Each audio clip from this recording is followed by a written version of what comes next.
Let me tell you something that most people completely missed when they first saw this headline. A U.S. Apache helicopter, one of the most sophisticated, battle-hardened attack aircraft in the entire American military arsenal, was reportedly shot down over the Strait of Hormuz. And the sitting president of the United States went on record saying Iran did it, and that America must respond. Now stop for a second. Just stop and think about what that actually means. Because if you're reading this the way most people read headlines, quickly, surface level, moving on, you are missing the earthquake underneath your feet. This isn't just a military incident. This isn't a skirmish. This is, potentially, one of the most consequential moments in Middle Eastern geopolitics in the last 2 decades. And I want to walk you through exactly why. Not just what happened, but what the layers underneath this event actually tell us about where the world is heading. Let's start with the geography, because geography is everything in this story. The Strait of Hormuz. Guys, if you're not familiar with this body of water, you need to be, because it is arguably the single most important stretch of ocean on the planet from an economic standpoint. We're talking about a narrow choke point, roughly 21 miles wide at its narrowest point, through which somewhere between 20 and 21% of the world's total oil supply passes every single day. Every single day. Think about that. Nearly a fifth of all the oil that keeps the global economy functioning flows through this one tight corridor between Iran and Oman. The Persian Gulf states, Saudi Arabia, the UAE, Kuwait, Iraq, Qatar, all of their seaborne oil exports have to move through this corridor. There is no alternative. There is no backup route that works at scale. This is the jugular vein of the global energy system, and the alleged incident happened right there. Now, here's where it gets interesting. When you understand the geography, you suddenly understand something critical about Iran's strategic posture for the last 40+ years. Iran has always known it cannot match the United States militarily in a conventional open-field confrontation. That's not a secret. Iranian military planners know it, American military planners know it, every serious analyst knows it. So what does Iran do instead? It positions itself at the throat of the global economy. It develops missiles, it develops drones, it develops anti-ship capabilities, it builds up proxy networks across Yemen, Iraq, Lebanon, Syria, and it sits right next to the Strait of Hormuz with the implicit message: push us too hard and we will make the entire planet feel the consequences. That's the strategy. That's been the strategy for a long time. So when a U.S. helicopter reportedly goes down in that exact location, we have to ask the obvious question that too many news outlets are glossing over. What was it doing there? Military helicopters don't just wander into contested airspace over the world's most strategically sensitive waterway by accident. Apache helicopters are tactical aircraft. They operate in support of specific missions, specific objectives. Their presence over the Strait of Hormuz, even in a patrol or escort capacity, tells you something about the operational tempo that was already underway before this incident became public. Does that make sense? The downing of the helicopter isn't the beginning of this story. It's a visible escalation of something that has been building well below the surface. Now think about this from the Trump administration's perspective, because this is important. The president came out and said publicly, directly, Iran shot down our aircraft and we must respond. That's not just an angry statement. That's a declaration of intent delivered on the global stage. When a head of state of a nuclear-armed superpower says publicly that a response is necessary, the entire calculus of the situation changes. Allies start paying attention. Adversaries start calculating. Financial markets start moving. The diplomatic machinery of dozens of countries kicks into gear simultaneously. One statement and the entire geopolitical ecosystem around this event shifts. But here's the thing, and this is something I want you to really sit with. There's a massive difference between saying we must respond and actually responding in a way that doesn't blow the entire region into open war. Some analysts suggest that the public statement itself is partly strategic. By making the intent to retaliate explicit and public, an administration can actually create space for diplomatic back channels to operate. It's a form of controlled escalation. You signal strength and resolve to your domestic audience, your regional partners, and your adversaries, while simultaneously opening a window for someone, Qatar, Oman, Turkey, maybe even back-channel European diplomats, to step in and offer a ladder for de-escalation. It appears this playbook has been used before in US-Iran tensions, and it's worth watching carefully whether that pattern repeats here. But there's another scenario, and I want to be honest with you about this because it matters. There's a scenario in which the domestic political dynamics, the prior history of this administration's Iran policy, and the military pressure from advisors who've been watching Iranian activity in the Gulf for months. All of that combines into something that pushes beyond rhetoric. One possible explanation for the timing and severity of the public statement is that the decision to respond militarily had already been made before the announcement was broadcast. In other words, the public statement wasn't an opening move. It may have been the last public communication before the first missile leaves a launch tube. Now look, I'm not telling you war is inevitable. I'm telling you the range of outcomes here is wider than what you're seeing on your social media feed. And that width, that uncertainty, is exactly what makes this moment so significant. Let's talk about Iran for a minute, because I think the Western media has a tendency to flatten Iran into a caricature, and that flattening leads to terrible strategic miscalculations. Iran is a nation of 85+ million people with one of the most educated populations in the Middle East, a civilization going back thousands of years, and a government that, whatever you think of its ideology, has survived 45 years of sanctions, isolation, assassination campaigns against its scientists, regional proxy wars, and direct confrontations with both regional powers and the United States. That's not a fragile state. That's an extraordinarily resilient political system, however repressive it may be domestically. And resilient states do not fold under pressure. They adapt, they calculate, they absorb the hit and look for the asymmetric counter. So when Iran or Iranian-aligned forces potentially shoot down a U.S. military aircraft, if that's what happened, they are not doing this impulsively. This is not some rogue commander making a unilateral call in the moment. Iranian military doctrine has a very specific structure of authorization for actions that could trigger American retaliation. What that means is that somewhere in Tehran, at some level of the power structure, someone decided that this action, whatever its precise nature, was worth the risk of what comes next. And that decision tells you something profound about where Iran's strategic thinking currently sits. One possible explanation is that Iran calculated the cost of inaction to be higher than the cost of action. Think about it. Iranian leadership has been watching the pressure campaign against them intensify. Sanctions, regional diplomatic isolation, the Abraham Accords reshaping the neighborhood without Iran at the table, increased U.S. military presence in the Gulf region. If you are sitting in Tehran and you believe that the ultimate American objective is regime change, not just policy change, but the removal of the current government, then the calculus becomes very different. You're not calculating, how do I avoid a confrontation? You're calculating, how do I make the cost of a confrontation so high that my adversary thinks twice before pushing all the way? Shooting down a military helicopter is a message. A painful, dangerous, escalatory message, but a message nonetheless. Now here's where it gets really complex, and I want you to follow this carefully, because this is where global geopolitics intersects with what happens in your everyday life. The Strait of Hormuz, as I mentioned, is the artery of global oil supply. Any sustained military conflict in or around that waterway does not just affect the Middle East. It affects every single economy on Earth that runs on petroleum products. That's most of them. Oil prices would spike almost immediately in response to sustained conflict signals. We're talking potentially $20, $30, $40 jumps in crude prices, depending on how the situation develops. And what does that translate to? It translates to higher fuel prices at the pump in New Jersey, in London, in Tokyo, in Mumbai, in Lagos. It translates to higher shipping costs for every manufactured product that moves around the planet. It translates to inflationary pressure on food prices, because modern agriculture is deeply energy dependent.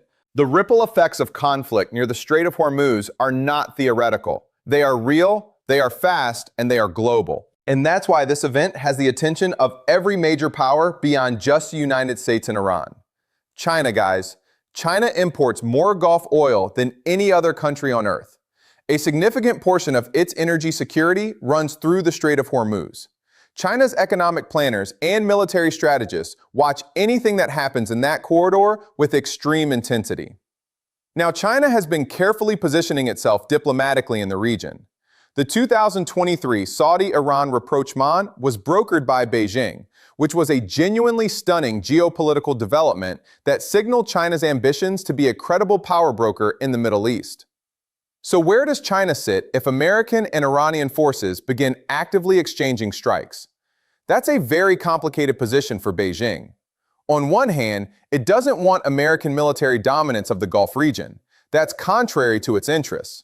On the other hand, It absolutely does not want the oil supply disrupted. Those two interests pull in different directions, and managing that tension will define a significant part of Chinese foreign policy in the coming period. Russia, too, is watching carefully. Moscow has been in a complex transactional relationship with Tehran for years, cooperating on Syria, on drone technology transfers that have affected the Ukraine battlefield, on general anti-Western positioning. But Russia also benefits when oil prices are high, because Russia's own economy is deeply petro-dependent. A spike in oil prices caused by Gulf instability is not entirely unwelcome in Moscow, even as the broader security dynamics create complications. This is important to understand because it means Russia has mixed incentives.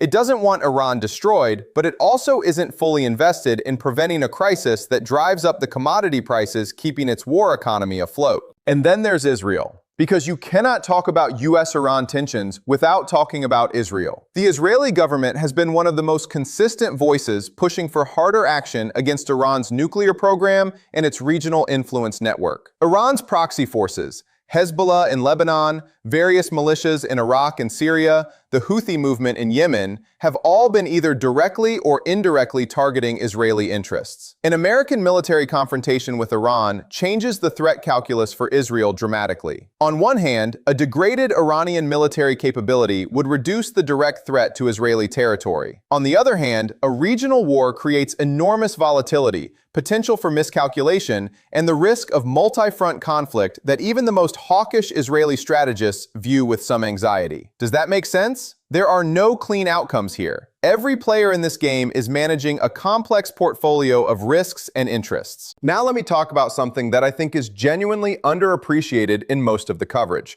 the role of the US military presence in the Gulf itself. The United States has maintained a robust military posture in the Persian Gulf for decades. The Fifth Fleet is based in Bahrain. There are American forces in Qatar, in Kuwait, in the UAE. There are carrier strike groups that rotate through the region. This presence has been justified as a stabilizing force, protecting the free flow of commerce, deterring aggression, maintaining balance of power. And for long stretches, it has arguably served that purpose. But it also creates friction. It creates flashpoints. It means that American military assets are operating in close proximity to Iranian forces, Iranian-backed militias, and Iranian influence zones on a continuous 24/7 basis.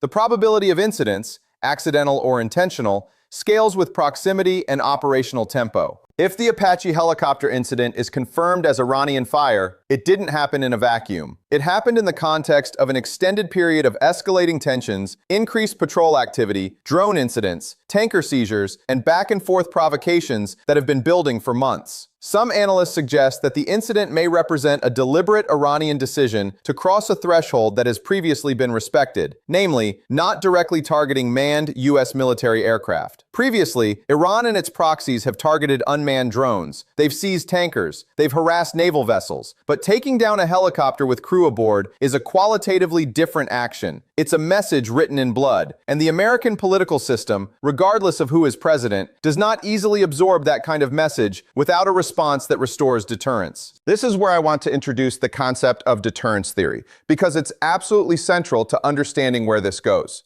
The whole logic of having military forces and making military commitments is that the credible threat of retaliation prevents the other side from taking actions against you. The moment that credibility is questioned, the moment an adversary believes that you will not actually respond, the entire deterrence structure starts to collapse. Other actors watch. Other potential adversaries recalculate. So even a president who might privately prefer to find a diplomatic off-ramp faces enormous structural pressure to demonstrate that American deterrence is real and functional. The response doesn't have to be massive. In fact, some analysts would argue that a calibrated, targeted response is actually more strategically effective than an overwhelming one. It demonstrates resolve without triggering a full-scale war, and it leaves Iran with a face-saving way to de-escalate rather than forcing them into a corner where their only options are humiliation or escalation. But calibration is incredibly difficult in real time, under political pressure, with military advisors pushing for decisive action and diplomatic advisors urging restraint.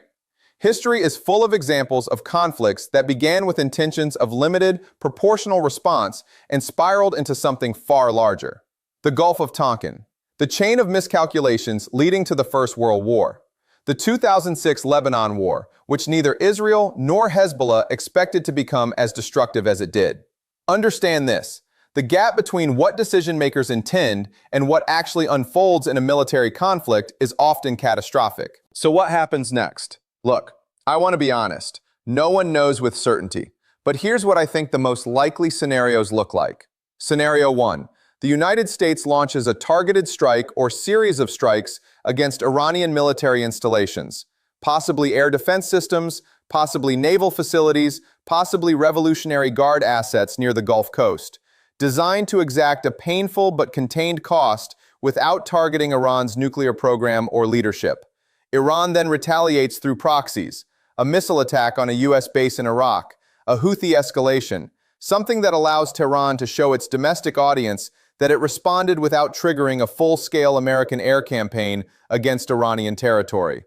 Both sides effectively exchange blows and then look for diplomatic channels to halt the cycle. This has happened before in different configurations, and it appears to be the outcome both sides would prefer to engineer, even while neither can afford to appear to want it. Scenario 2.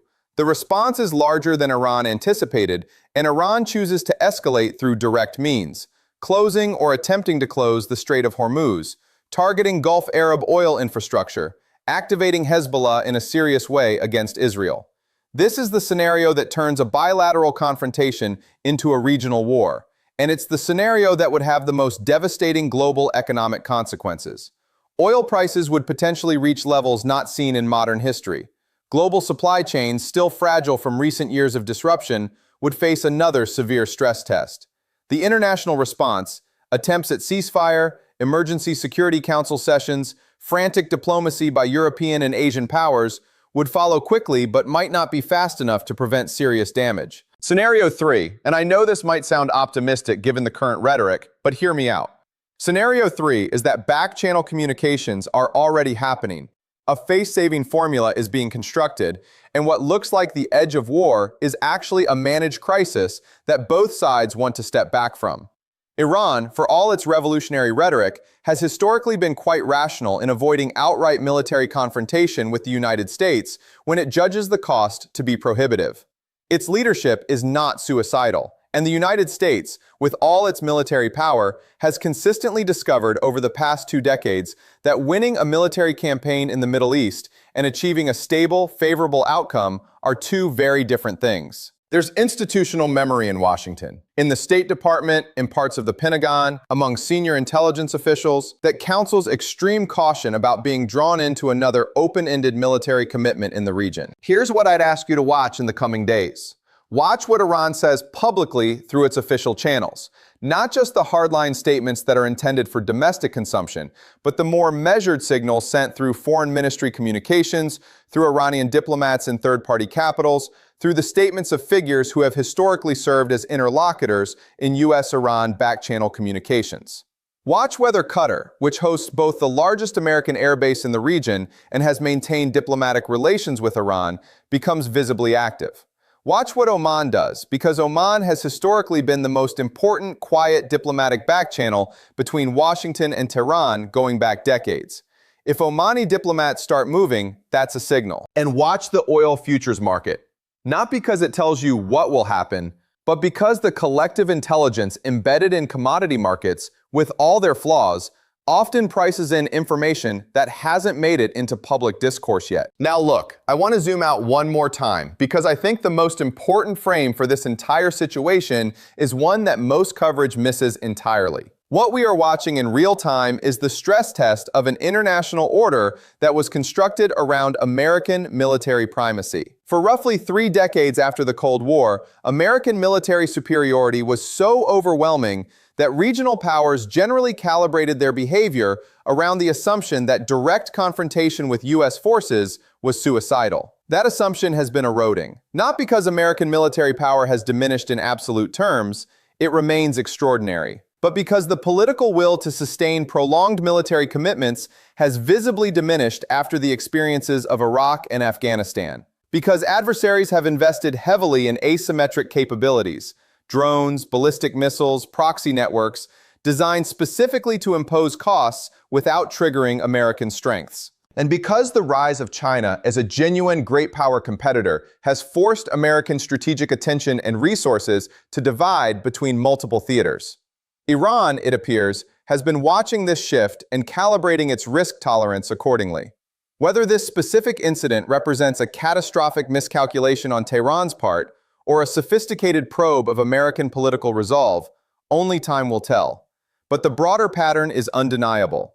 The rules of engagement that defined the region for a generation are under stress. And the outcome of this current confrontation will do a great deal to write the new rules. One final thought, guys. I know this is a lot of information, and I know it's heavy, but I want to leave you with this. The single most important thing ordinary people can do in moments like this is refuse to accept simple narratives. Refuse the narrative that says this is purely about Iran being irrational and aggressive. Refuse the narrative that says American military presence in the region is purely benign and defensive. Refuse the narrative that says this is simply about oil, or simply about ideology, or simply about domestic politics. The truth, as always, is a web of competing interests, historical grievances, strategic calculations, and genuine uncertainty. The people making decisions in Washington and Tehran right now are operating in that web, with imperfect information, under enormous pressure, with consequences that extend far beyond their borders. Pay attention, stay informed, and approach what you're reading and watching with the critical eye it deserves, because the decisions made in the next days and weeks will shape the world your children inherit. That's not hyperbole, that's just the weight of what's sitting on the table right now.